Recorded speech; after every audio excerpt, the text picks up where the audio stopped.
ఉంటే ఎట్లా కనిపిస్తుంది? ఇది జస్ట్ అడ్డం పెట్టాలని నెంబర్ చూపి ఒకసారి. కనిపిస్తుందా నెంబర్? లేదు. ఎవరికి కనపడటం లేదు. నువ్వు యాక్షన్ చేసి పారిపోతే ఎట్లా తెలుస్తుంది? అంటే దానికోసమే ఇది పెట్టినావా అడ్డము? ఎవరు కనుక్కోకూడదా?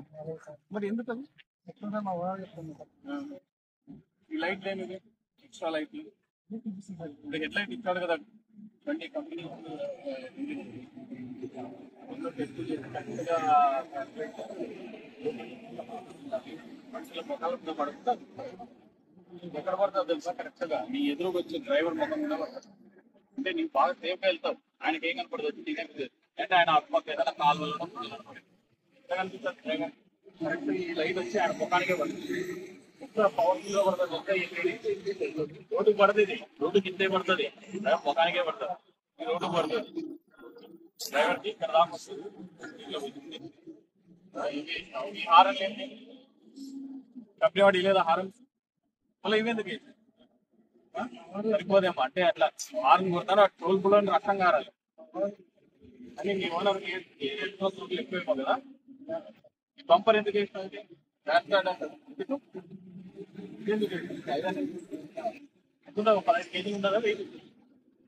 15 కేజీలు ఉంటుంది ఐరన్. ఎందుకు ఇది? ఇక్కడ నువ్వు వెళ్ళేటప్పుడు యాక్సిడెంట్ ఇచ్చిన 2 వీలర్ రోడ్ లేకపోతే నడిచి వెళ్ళే వాళ్ళని తగిలినా అనుకో, ఇది ఫైబర్, ఇది వారికి వాడంతా ఫైబర్. తగిలితే ఏం కాదు, వాళ్ళకి చిన్న గాయాలతో బయటపడతారు. ఇది ఒక్కసారి తగిలిందంటే అక్కడే స్పాట్ లోనే చనిపోతారు. అందుకే సుప్రీంకోర్టు గైడ్ లైన్స్ ఇచ్చింది, క్రాష్ గార్డులు ఉండకూడదు, ఉంటే కేసులు రాయండి అని. మీరేమో ఇష్టం వచ్చినట్ల కంపెనీ వాడికి తెలుదా ఇట్లా ఇవ్వాలని క్రాష్ గార్డ్? మీ బండి సేఫ్ గా ఉంటది, కంపెనీ వాడి బండి సేఫ్ గా ఉంటుంది తెలీదా? మీకే తెలుసా? మీరే ఇంజనీర్ కనపడలేదు కదా, వెనకాలన్నా కనిపిస్తుంది. వెనకాల చూద్దాం.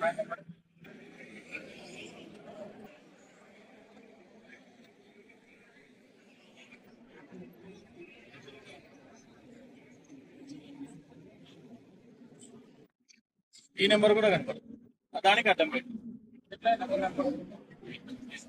వెనక చాలా ఇంపార్టెంట్ కనపడుతుంది, అడ్డం పెట్టి రేటీగా చేసి ఫైన్ రాస్తారా, కట్టేసి తీసుకెళ్ళమండి. మళ్ళీ నెక్స్ట్ టైం మళ్ళీ ఇదే కనిపించిందంటే బండి ఫైన్ కూడా